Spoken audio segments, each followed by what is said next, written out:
Olá turma, aqui quem está falando é o professor Renan e hoje é a nossa primeira videoaula e nós vamos começar da página 58, capítulo 4, certo?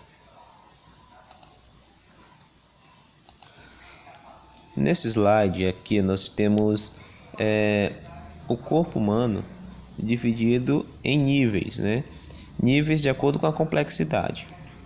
Aí aqui a gente tem o nível menos complexo e a menor estrutura que compõe o corpo humano é a célula. A célula é a menor unidade viva do corpo humano. Nosso corpo ele tem trilhões de células. E aí a gente vai entender e dividir o corpo nesses níveis da seguinte maneira. Uma célula sozinha ela não faz nada, mas um conjunto de células vai dar origem ao tecido. Tecido, turma, tecido do corpo é a nossa pele, são os nossos músculos, nossos ossos. Então, esses são os tecidos. Um conjunto de tecido vai dar origem a um órgão. Aqui nós temos o estômago, nesse órgão. Um conjunto de órgãos vai dar origem ao sistema. Aqui nós temos um conjunto de órgãos, né, todos juntos, dando origem ao sistema. Aqui eu tenho o fígado, estômago, pâncreas, intestino. E esse sistema aqui, ele é o sistema digestório, né? Por onde a gente se alimenta. Entra a comida, vai para o estômago, vai para o intestino. Do intestino sai lá no ânus. E um conjunto de sistemas vai formar um organismo. O ser humano ele tem diversos sistemas no organismo dele, né? Tem um sistema digestório, tem um respiratório com os pulmões, tem um circulatório com sangue, coração e vários outros.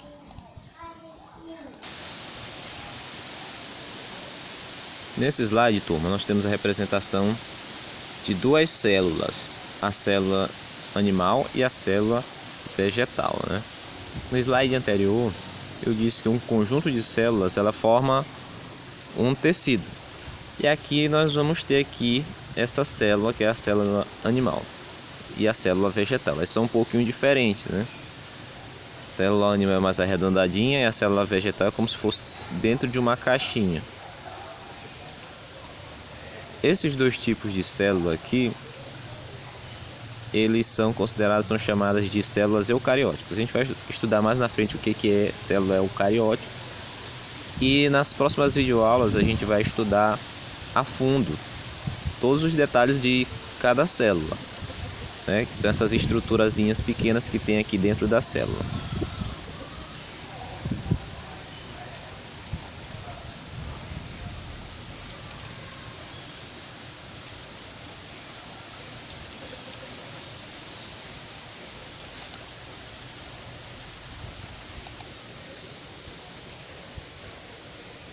Existem diferentes tipos de célula.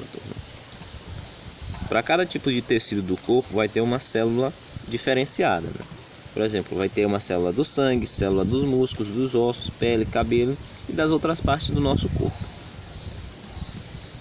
Cada tipo de célula diferente, né? Cada célula, por exemplo, do sangue, músculos, cada uma tem uma função. A célula do sangue, por exemplo, é a célula que é responsável por transportar o oxigênio dentro do nosso corpo. Contra as células do músculo, elas são responsáveis por nos movimentar, né? Elas se contraem e relaxam para poder mover os ossos. Enquanto as células dos ossos, elas têm que ser mais rígidas, mais fortes para poder aguentar o nosso peso e dar estrutura para o nosso corpo. E assim cada célula vai tendo a sua função e cada uma vai sendo diferente da outra. A citologia é o nome da ciência, do ramo da ciência, na verdade, que estuda as células. Então a gente vai chamar de citologia a ciência que estuda as células.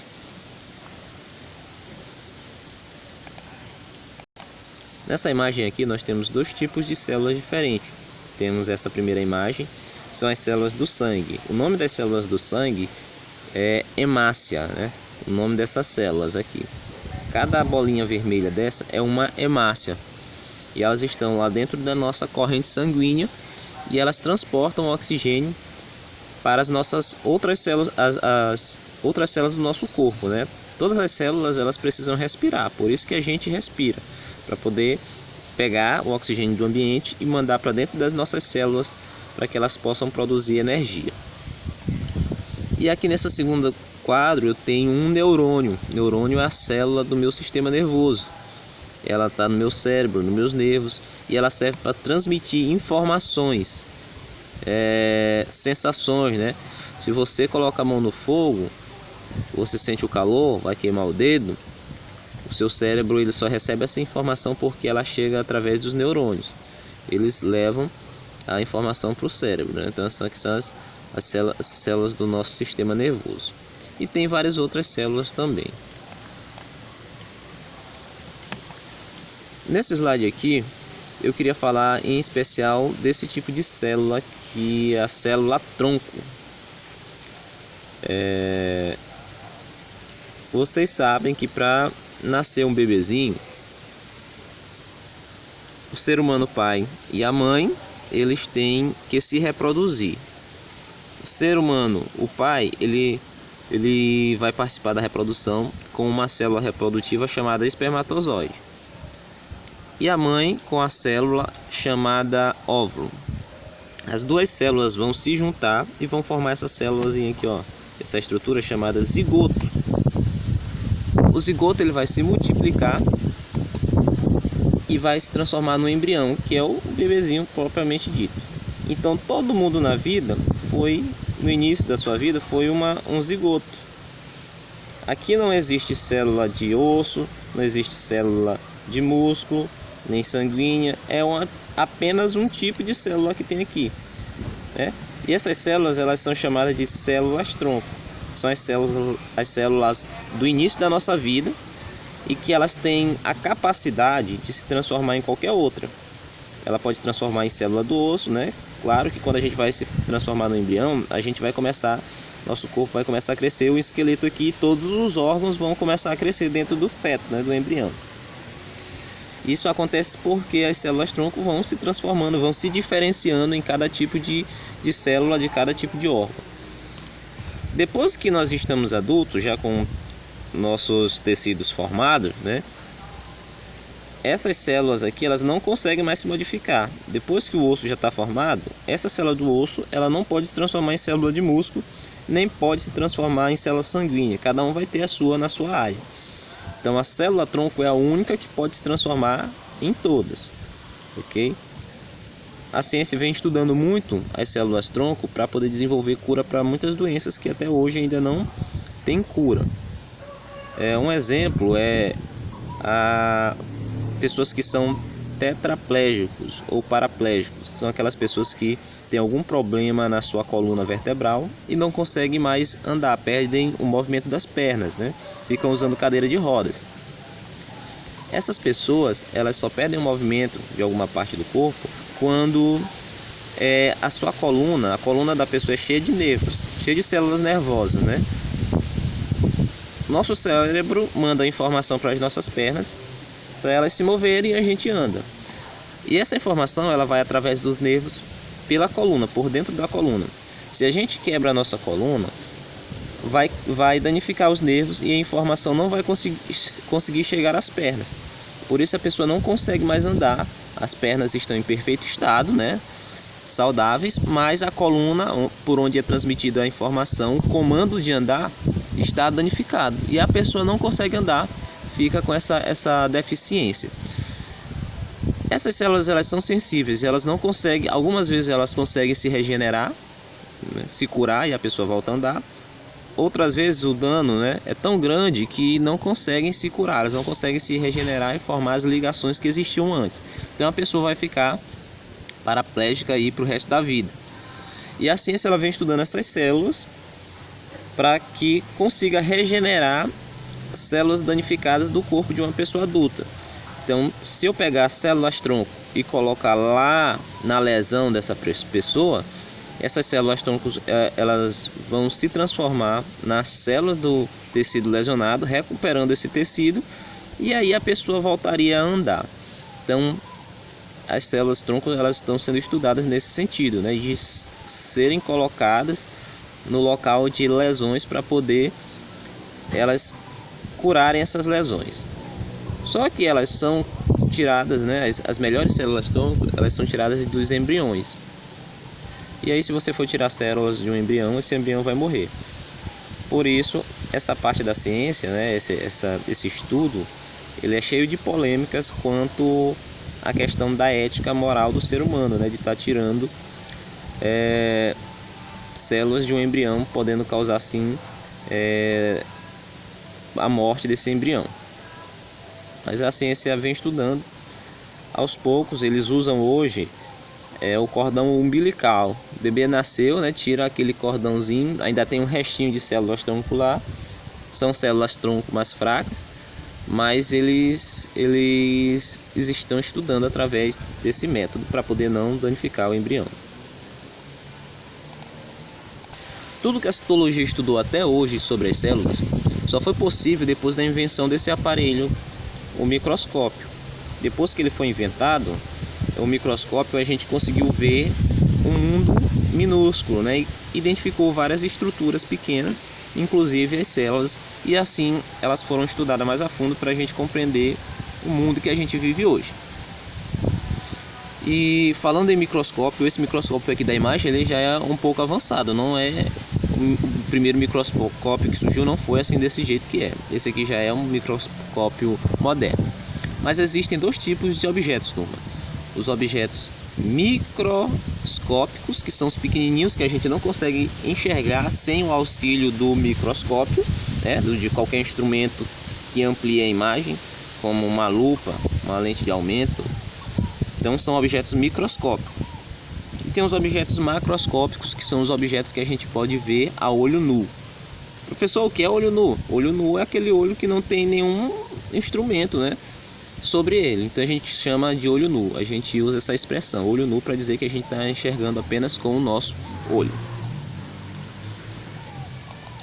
Existem dois tipos de microscópio hoje.